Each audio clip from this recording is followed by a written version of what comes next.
how and where the top legends of the Wild West died. Did you know that one of the legends we'll meet today bought a 15,000-acre cattle ranch in Argentina, lived there under his real name, and hosted phonograph spinning parties for the neighbors? We'll uncover that surprise soon enough. But for now, saddle up, lean in, and let's ride straight into the heart of Wild West lore. Bartholomew William Barclay Masterson was born on November 26, 1853, in a snow-churned farmhouse near Henryville, Quebec, second of 7 children born to a restless Irish wheat farmer. Wartime rumor and cheap land jolted the clan south to Kansas, where teenage Bat swapped homework for hauling freight on the Santa Fe Trail. Nights around buffalo chip fires turned him into a crack rifleman, and during the hide boom of 1872 to 73 he and brother Ed piled thousands of shaggy robes, selling them in shaky frontier depots, while Comanche war parties rode the horizon. Trouble came stalking near Sweetwater, Texas, in 1876 when a cavalry deserter named Sergeant Melvin King drew on Bat over a dancehall girl called Molly Brennan. 2 revolver shots later, King lay cooling, Brennan lay dying, and Bat staggered into the street with a pelvis slug that left his trademark tilt. Sympathy followed the wound. Respect followed the poised return fire. Dodge City's alderman promptly handed him a deputy's badge. With Wyatt Earp patrolling the other end of Front Street, Bat learned that a steady voice could scatter gun smoke before it formed. He broke up saloon brawls, walked trail drivers to jail like errant calves, and, after being elected Ford County Sheriff at 25, chased train robbers across the Llano Estacado, hauling them back in irons and newspaper glory. Violence, like thunder, echoes. On April 9, 1878, gunfire crippled Marshal Ed Masterson outside the Lady Gay Saloon. Bat answered with a shotgun blast that halted both assassins mid-stride, then cradled Ed until the last heartbeat faded. Grief deepened the set of his jaw, but never iced the humor behind his gray eyes. He soon wore the Marshal's star in Trinidad, Colorado, refereed the bloodless Royal Gorge Railroad War, and in 1883 headed the famous Dodge City Peace Commission, backing gambler Luke Short against a crooked mayor. The tintype of that posse, Masterson front row center in natty waistcoat and derby, proved reputations now did more work than revolvers. Their arrival ended the dispute without a single shot. Bat's career shape-shifted with the West itself. He scouted for the Santa Fe Railway, dealt faro in Denver's plush Broadmoor rooms, invested in gold mines that never glittered, and carried the Deputy U.S. Marshal's Commission for southern Kansas. By 40, he had traded buckskin for tailored wool, packing hair tonic, silk socks, and a gold-headed cane even on desert stagecoaches. Prize fighting's rise caught his imagination. His knack for fair dealing made him the preferred referee for championship bouts from El Paso to Madison Square Garden. President Theodore Roosevelt, enthralled by frontier yarns, invited him to the White House and slipped him minor federal posts, steady checks tucked beside racetrack wagers. In 1902, Bat settled in New York City and pinned on his last badge, sporting editor, Morning Telegraph. 3 columns a week poured from his Remington typewriter, peppery sketches of boxers, gamblers, Broadway swells, and the occasional reminiscence of buffalo dung fires under a Kansas moon. He chronicled Jack Johnson's rise with the same precise eye once used to line up pistol sights, seasoning praise with barbs sharp enough to bruise heavyweight egos. Yet the old Colt Frontier revolver still occupied his desk drawer, oiled and loaded, a paperweight reminder that words had replaced bullets largely by his own choice. On October 25, 1921, after filing copy praising lightweight Kid Gleason, Masterson leaned back, lit a mahogany stem pipe, and let his heart seize mid-draw. The newsroom boy found him moments later, pencil wedged between stiff fingers, smoke curling like ghost town dust around the brim of his derby. At 67, he had outlived most pistoliers, gambling debts, and even the raw era that birthed him. They buried him beneath an unpretentious granite block in Woodlawn Cemetery in the Bronx, far from buffalo grass, but close to the printing presses that crowned his second life. Today, tourists pass the stone hardly suspecting the rare frontier gunman who traded gun smoke for newsprint and died with a headline instead of a warrant to his name. Martha Jane Canary burst into the world on May 1, 1852, near the banks of Missouri's muddy Platte. angular and loud as a blue jay at dawn. The Canary clan rattled west in a Conestoga when she was 12, chasing rumors of gold at Virginia City. By the time their oxen bowed under Nevada sun, both parents lay in shallow graves, and the orphan brood faced the frontier without fence or map. Martha Jane answered hardship with 2 borrowed Colts, a battered Sharps rifle, and a vow never again to rely on anyone who could not swing into a saddle by sundown. She learned to ride rough stock, guiding Army supply trains through Montana Territory, her hat brim stitched with crow feathers, buckskins smeared with axle grease. A freighter's bullwhip cracked her nickname into permanence. After Jane rallied frightened mules through a Cheyenne war party, he barked, "That gal courted calamity," and whipped it besides. The anecdote galloped faster than telegraph wire. In every saloon from Fort Laramie to Bannack, she was simply Calamity Jane, a title she wore like silver spurs. In 1872, she enlisted as a scout under General George Crook, guiding columns along the Powder River while trading body jokes with mule skinners. Her shooting eye proved steady, her tongue sharper.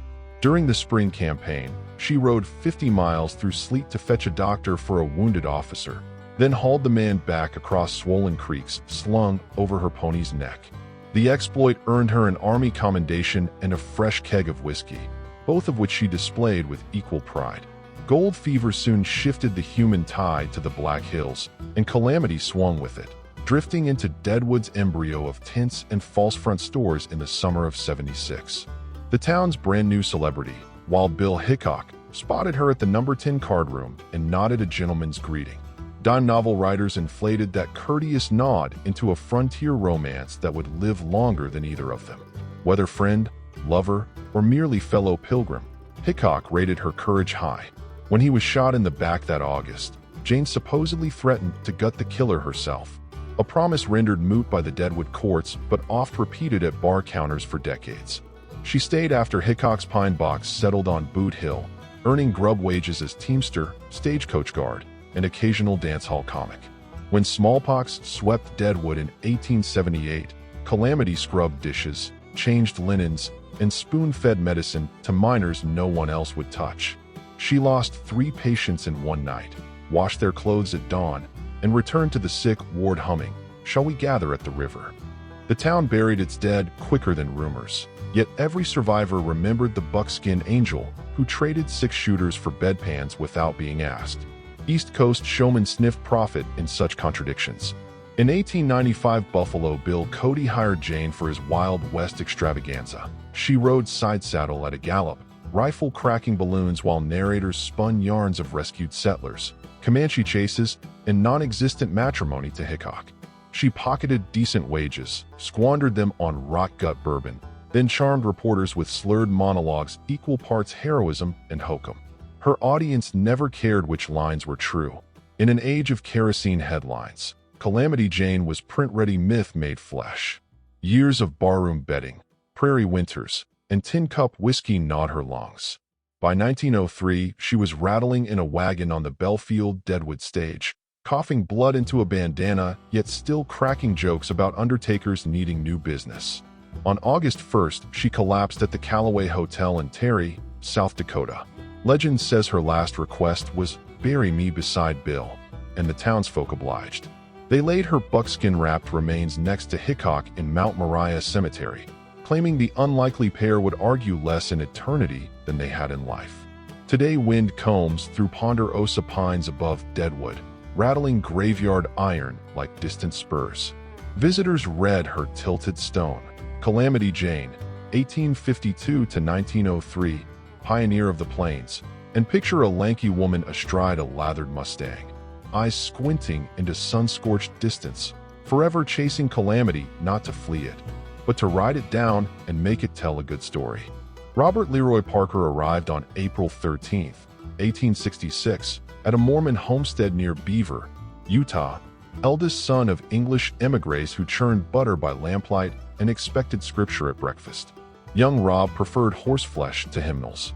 At 14, he met rustler Mike Cassidy, a sun-creased cowpuncher who taught him how to doctor a brand, crack a safe, and laugh while doing both.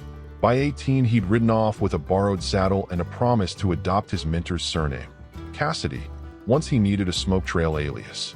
That moment came early on June 24, 1889. Rob, now George Cassidy, soon Butch for his stint at a Rock Springs butcher shop, stepped into the San Miguel Bank of Telluride with two partners, revolvers low, voices polite. They left with $21,000 and a fresh vow to outpace every posse between the Dolores River and the Continental Divide. Over the next decade, Cassidy stitched together the Wild Bunch: dapper Sundance Kid, hard-fisted Kid Curry, scattergun artist Elsie Lay, and a rotating cast of saddle-wise misfits. They robbed the Montpelier, Idaho, bank in 1896, danced with their loot at a 4th of July picnic, then split the Union Pacific's overland flyer near Wilcox, Wyoming, in 1899, blasting the express car to scrap and thumbing noses at Pinkerton detectives who combed the sagebrush in their wake. A famous lensman in Fort Worth snapped the gang in bowler hats and starched collars, unaware the print would hang in every sheriff's office west of the Missouri. The photo's smirking ease summed up Cassidy himself: courteous to clerks, generous to ranch hands, yet calculating as a railroad watch. He planned jobs with surveyor's precision, fresh horses cached along the route, dynamite packed just so, retreat trails mapped by moonlight. Whereas Curry's trigger answered every insult, Butch favored minimal blood and maximum misdirection. Clerks later recalled him tipping his hat and calling them sir, even while emptying the vault. Pressure, like prairie thunderheads, kept building. Pinkerton chief Charlie Siringo branded the gang the most successful train robbers in American history and flooded the frontier with circulars.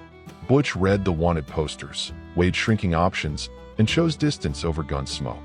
In February 1901, he boarded a steamer at New York Harbor alongside Sundance and Sundance's schoolteacher sweetheart, Etta Place, bound for Buenos Aires with $40,000 stitched into saddle skirts. Argentina offered wide grass and wider anonymity. The trio bought a 15,000-acre spread near Cholula, branded cattle under their real names, and hosted neighbors with Utah sourdough bread and ballroom phonograph records. Yet honest sunsets proved scarce. When local gendarmes received Pinkerton alerts, Butch sold the ranch and returned to old habits, holding up the Banco de Tarapaca in Rio Gallegos, then a Pacific Mining Company payroll mule train outside Calchin. Each haul bought a little more freedom and a lot more pursuit. By 1906, the threesome had drifted to Bolivia, land of tin bars and thin mountain air. Etta, weary of perpetual flight, slipped back to the States. Butch and Sundance signed on as muleteers for the Concordia Tin Mine while scouting their next take. On November 4, 1908, two masked North Americans robbed the Arameo Parole convoy near San Vicente, seizing 91,000 pesos and vanishing into copper-colored ravines. Bolivian cavalry cornered them 2 days later in a mud brick lodging house. Witnesses heard rifle fire, a lull, then a single final pistol shot. When the soldiers stormed the room, both outlaws lay sprawled, one wounded in the arm, the other with a fatal chest hole, and a Mauser between them suggested a mercy killing over capture. Papers swore the dead were Cassidy and Longabout. No Yankee bodies were ever shipped home, and rumors still claim Butch slinked north under yet another name, age creasing the grin that once charmed bank tellers. John Henry Holiday inhaled his first breath on August 14, 1851, beneath the moss-draped oaks of Griffin, Georgia, born to a veteran father who preached honor and a music-loving mother who played gentle lullabies, until tuberculosis dragged her to an early grave. At 19, he graduated near the top of the Pennsylvania College of Dental Surgery, returned south with a bright diploma and brighter prospects, and opened a tiny office where patients praised his delicate touch. But the same red cough that felled his mother bloomed in his lungs. A Savannah specialist sentenced him to months, maybe years, if he stayed in the humid East. Go where the air is thin and dry, the doctor advised. Holiday gathered his gold fillings, a slim medical trunk, and a Colt named Matty Blaylock, soon traded for a Colt revolver, and boarded a westbound train. Dallas in 1873 proved equal parts tonic and temptation. He partnered in a dental parlor by day, shuffled cards in smoky saloons by night, and soon realized a winning poker hand paid better than molar extractions. Consumption carved hollows under his cheekbones. Gamblers whispered the pale gentleman with the velvet drawl carried death, in more than one form. The nickname arrived on a gust of cigar smoke. "Let's have Doc settle the pot," a dealer joked, and it stuck like a check raise. Doc's skill with cards matched his flair with a side-trigger Remington. In Fort Griffin, he met Wyatt Earp, tall, taciturn, another man balancing on the knife edge between law and sin. When two cow thieves plotted to bushwhack Wyatt outside the Beehive Saloon, Holiday strode from the shadows, a derringer hidden along his wrist, and changed the equation in a heartbeat. The pair forged a friendship fire-tempered by mutual respect. Wyatt provided badges. Doc supplied steel nerve in tight corners. Dodge City spiraled next, nights of faro dealing, coughing fits damped by Kentucky bourbon, and gun smoke clearing to reveal Holiday still upright while louder men lay bleeding. Doctors said he wouldn't survive a Kansas winter, so he followed the Earps south to booming Tombstone, Arizona territory, a silver-rich grid of clabbered dreams balanced atop a powder keg of rustlers and politics. There Doc practiced dentistry exactly once, extracting a premature molar from drunken Johnny Tyler with the butt of his revolver. From then on he stuck to cards, whiskey, and the thin satisfaction of Wyatt's camaraderie. October 26, 1881, the OK Corral Showdown. 30 seconds of thunder in a vacant lot behind Fly's photography studio. Doc, wrapped in a gray Ulster coat, an unlit cigarette clenched between narrow teeth, opened fire with a borrowed 10-gauge shotgun, then fanned his nickel-plated lightning. When the dust settled, 3 cowboys lay dead. Virgil and Morgan Earp were wounded, Wyatt's duster was perforated, and Doc Holiday, tuberculosis rattling deep, walked away with a crease in his hip and the taste of his own blood in his throat. Cowboy vengeance followed. After assassins crippled Virgil and murdered Morgan, Wyatt formed a vendetta posse. Doc rode shotgun through the San Pedro Valley, his hacking cough punctuating bursts of gunfire that ended Curly Bill Brocious amid mesquite shadows. Territorial warrants soon trailed them clear to Colorado. In Denver, Doc surrendered peacefully, posted bond with Earp's help, then drifted to the high mining camps, saloon to saloon, cough to cough, winning pots, losing weight. In May 1887, he checked into the Hot Springs Resort at Glenwood Springs, Colorado, gambling that sulfur vapors might soothe lungs beyond medicine's reach. They did not. On November 8th, he awoke breathless, glanced at his bare feet. He'd always sworn he would die with boots on, and smiled thinly. "This is funny," he whispered, and slipped away at 36. Locals buried him on a pine-studded hill in Linwood Cemetery. The exact grave vanished among shifting stones, leaving only a marble cenotaph for visitors to photograph. Whoa there, partner, the campfire's still crackling. Saddle up and tap the video below to uncover how other jaw-dropping legends of the frontier faced their final reckonings, daring escapes, twist-filled showdowns, and the surprising spots where they finally hung their hats. The next tale is just a click away.